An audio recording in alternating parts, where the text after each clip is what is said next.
Amazing. Hello everyone, it's me Luigi! So, ito yung bagong episode ng pinakahihintay nyo at inyong paborito na ang Nasayang ba ang pera ko?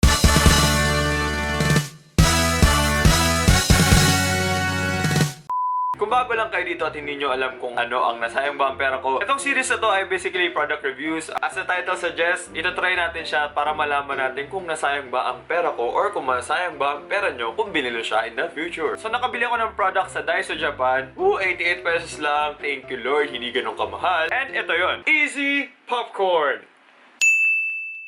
So itong Easy Popcorn maker siya. Nilalagay mo siya sa microwave para makagawa kayo ng popcorn. Parang ito yung nabibili sa supermarket, yung mga nakabox, yung ganyan-ganyan. Pero, ang maganda kasi dito, 88 pesos lang siya. Bibili ka pa ng corn kernel. Syempre, paano ka makagawa ng popcorn? Wala kang corn kernels, diba? Nag-iisip naman tayo, diba? And ito yun, binili ko for 51 pesos itong Papiru. Itong Papiru, ito yung ito yung pangalan ng grupo namin ni Pam tsaka ni Rosel. Yes, Papiru. Sorry po. So ito nga, baka tinatanong nyo, kuya, ano pinagkaiba? Hindi sana bumili ka na lang ng pre-made popcorn or pre-marinated or pre-mixed popcorn. For me, feel ko mas sulit to kasi dahil diba kapag bumibili ka ng mga nakabox, usually parang ito lang yung laman nun eh. Usually sa aking mga nabili dati nun, no? Basta marami. Yung nakabox, usually 150, 200. Ito, 51 lang. 51 plus 88, mga 139 pesos. So, 139, ang marami mo magagawa sa sa popcorn na to. Tsaka, kung hindi ko to binili,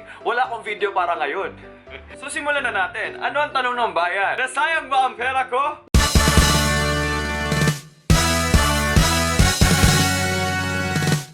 So, bubuksan na po natin siya. Ito yung itsura niya. Hey, cute! Mukha siyang bubso. Kulang may handle. Tapos kapag binuksan mo, ayan, amazing. I-lift mo yung nasa gilid niya. Medyo nahirapan ako kasi ang tigas eh. Hindi yun, grabe naman. So, ang mangyayari dito, may lalagay yung popcorn mo and sarado mo, lagay mo sa microwave and voila!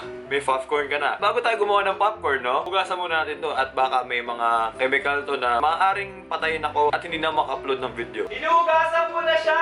At dahil nahugasan ko na siya, lumipat na tayo ng location dahil kailangan ko ng table, which is doon. So, inakit ko po itong microwave sa kwarto ko dahil naiya ako mag-video dun sa baba. Ano po, nandito po siya. Kaya ako sumabog po itong microwave sa tabi ko.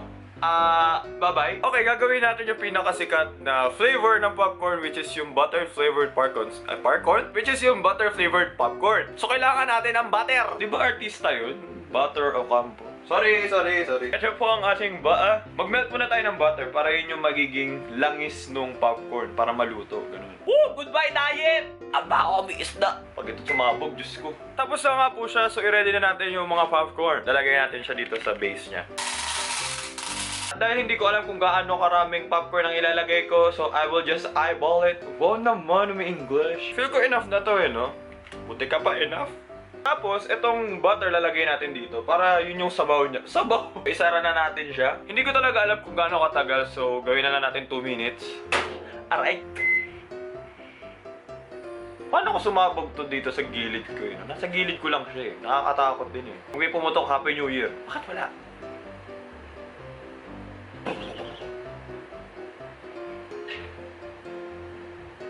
Ayun na, may pumutok na! Amazing! Reaction video ba to? Luigi reacts to popcorn popping. Puputok siya, so alam natin gumagana. Yeah, hey! Tingnan natin. Wow! Wow!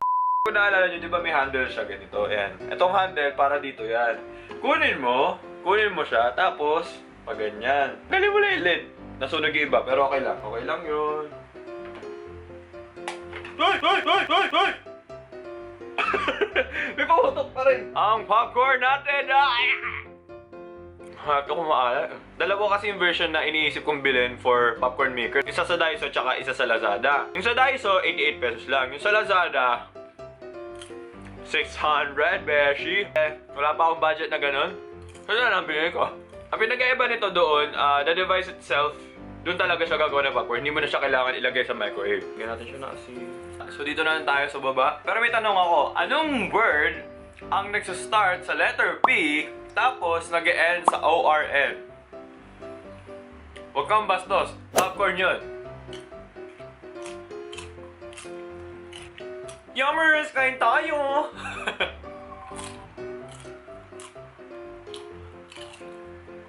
Boost na! Woo! At dahil gutom pa rin ako, gagawa pa ako na isa pang batch. Woo! Nakita ko lang ng downside dito, hindi ko alam kung gaano karami talaga. So, tansyahan. Mamaya ko na ito ubusin. Ubusin ko muna itong video na to. Ano ang tanong ng bayan? Nasayang ba ang pera ko?